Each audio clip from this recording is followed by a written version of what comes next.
और बीचे दुटा काटलाम नाके बीचे दुटा काटटा पानी दे गिल्ला खाइलाम नाके পুরা সোনাটাই তো কার সালাম ভুল করে লাইছি এইটা প্রশ্ন করবেন শিখাইতে নিউজের মধ্যে জেলখানা থেকে যে আয়শা বের হয়ে যে বললো আর মেয়ের গায়ে নাকি আবার ফিরা এর কারণে নাকি শিখাই আপনার লিঙ্গটা কাটছে এগুলো বলেন নাই কেন কিসের নিউজ নিছেন আর হ্যাঁ আপনাদের মতো সাংবাদিক কারণে আপনাদের মতো ভুকাটা লাল সাংবাদ হলুদ সাংবাদিক কারণে না ওর মতন একটা দর্শনকারী চান্স পায় আমি মনে করি আমি জায়গা মতন এবার নিউজ দেবো আমার সন্তান কিনে নিয়া বুঝছেন আজকে যদি আপনার পরিবারের সাথে আপনার মেয়ের সাথে যদি হইতো তখন আপনি কি করতেন পুরো অল্পিতির মানুষ আছে আমার বাড়ি ঘর সব বেচাইছে আমার পেটের বাচ্চা বাচ্চা আমার মেয়ের গায়ে হাত দিছে আজকে কেমনে করে আমার মারতে হে কেমনে মারতে হে আমার বাবারে আর বিচি দুটা কাটলাম নাকি বিচি দুটা কাটটা পানি দে গিল্লা খাইলাম নাকি পুরা সোনাটাই তো কার সালাম ভুল করে লাইছি পুলিশে প্রশাসনে সবাই কইছে কুকুরে খাওয়াই লাইতা এটা দিছ ওকে সবাই কইছে আবার তো হাসপাতালে যাওয়ার লাগা নিবি আমি ভাড়া দিছি টাকা দিছ আমি হাসপাতাল যাওয়ার লাগা ভাড়া দিছি আপনারা দিছেন আরে মাথা চক্কর দিতেছে আমার অনেক আর যে টাকা দিছিল আর কপালে সৌভাগ্য আমি তো আর মুহে জুতা মারতাম খারাপ না বলো এটা সবাই জানে পুরুষ সঙ্গে কে পৃথিবীতে আমি একলা খাইছি প্রশ্নের উত্তর দেন হ্যাঁ আমি একলা খাইছি পুলিশের অঙ্গ কেটে দেন তার ওয়াইফে পুরুষ সঙ্গ একটা পুলিশে তো তার বউ ছাড় দেয় আর তুই তো দর্শনকারী তুই তো খুনি আর আমি কি ছাড় দিমু ভিডিওটা করছ তো এই তো 100 চুপ করে থাক তুই তো আইছি আর পেজের ভিউ কমাইতে পেজ হয়ে গেছে না ও যে ইসলাম উদলালো ইকরা চিকরা লেকে আর পেজ কারা কথা না আমার দা পেজ ইনকাম টে কামাই দিছে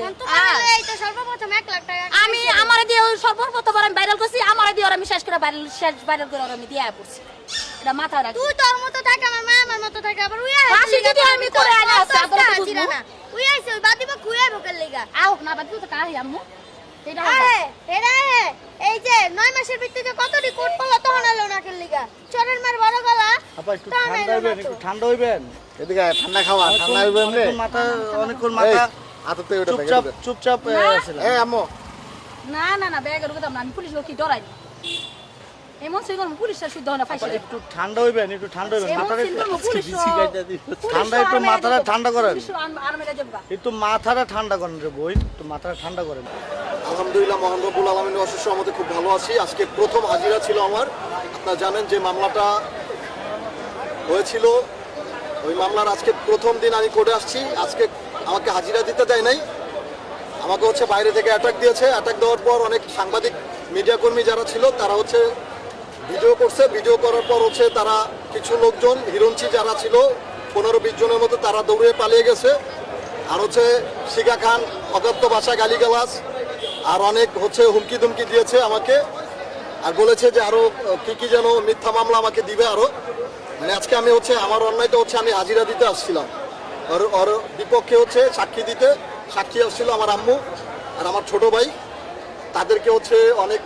হেনস্থ করছে এখানে আছে আমার আম্মু পাশে দাঁড়ানো আজকে আমি আছি হচ্ছে নারায়ণগঞ্জ কোর্টে নারায়ণগঞ্জ জজ কোর্ট মাদারীপুর থেকে আসছি আর ওদের এই নারায়ণগঞ্জ হচ্ছে ওদের এলাকা তো এখানে আইসা আমি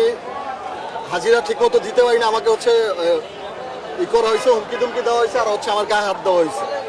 জুনিয়র সাকিব খান হাজিরা দিতে আসছে তখনই আমি দেখলাম তাকে খুব হুমকি হামকি দিয়ে দিতেছে আর জুনিয়র সাকিব খান এই পারে ছিল আর শিখা ছিল ওই পারে ছিল দুজনের মানে ঠোকাঠড়ি লেগে গেছে এত হুমকি হামকি দিচ্ছে এটা কেন এটা তো বাংলাদেশ আদালত এটা কোর্ট এখানে আমি না হাজার হাজার লক্ষ লক্ষ মানুষ আসতে পারে বিচারের জন্য তো জুনিয়র সাকিব খান যে আসছিল এখানে বিচারের জন্য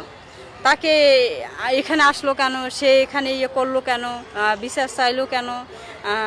নারায়ণগঞ্জ আসলো কেন এটা নিয়ে অনেক শিখা অনেক তোলপাড় করছে এর বিষয় নিয়ে কিছু বলতে চাই না কারণ যারা ভালো সোসাইটির মানুষ তাদের নিয়ে কথা বললে মান সম্মান থাকে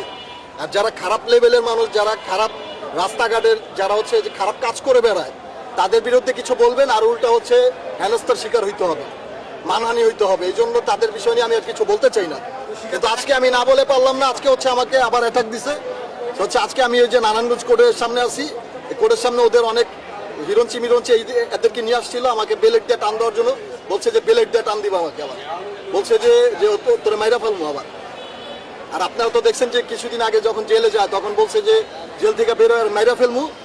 ওই পরিকল্পনা চলতেছে এখন তাদের সামনে তো আজকে বললো গ্যাঞ্জামের সময় খামাখাই এক জিনিস মেয়ের বিষয় নিয়ে মানুষ সবসময় টানে, যদি এটা সত্যি হয়ে থাকে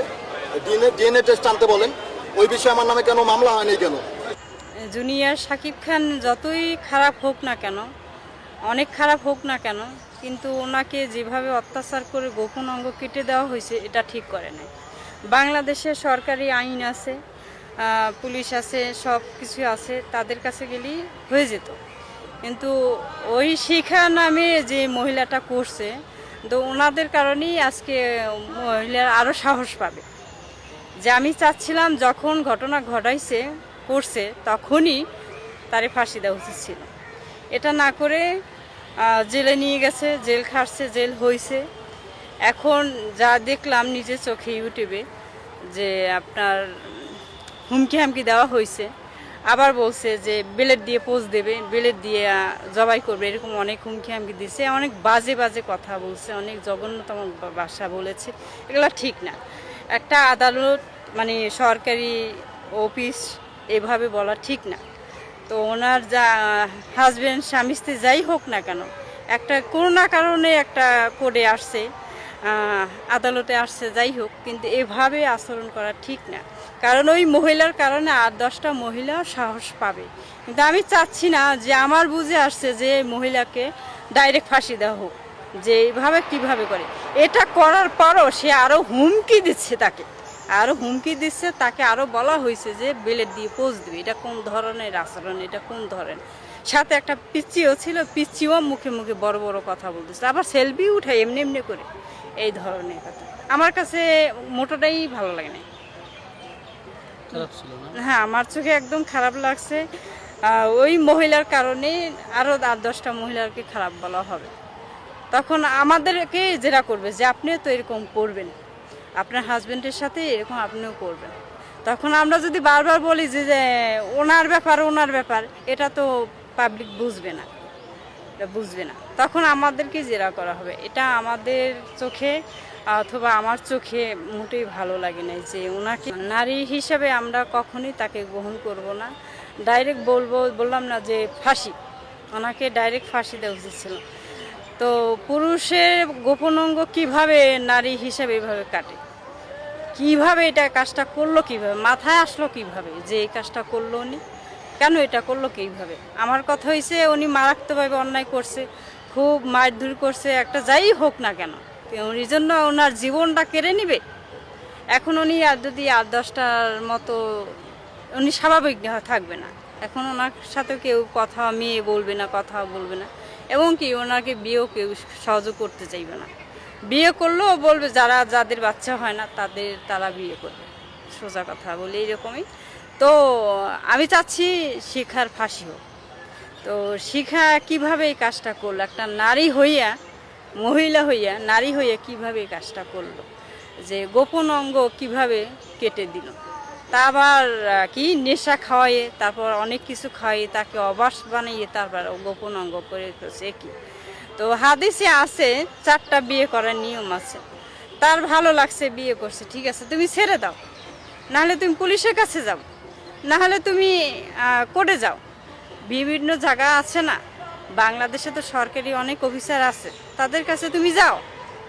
মহিলাদের সমিতিতে যাও। তো সে তো না যে ডাইরেক্ট সে অ্যাকশন বসাই দিছে, এগুলা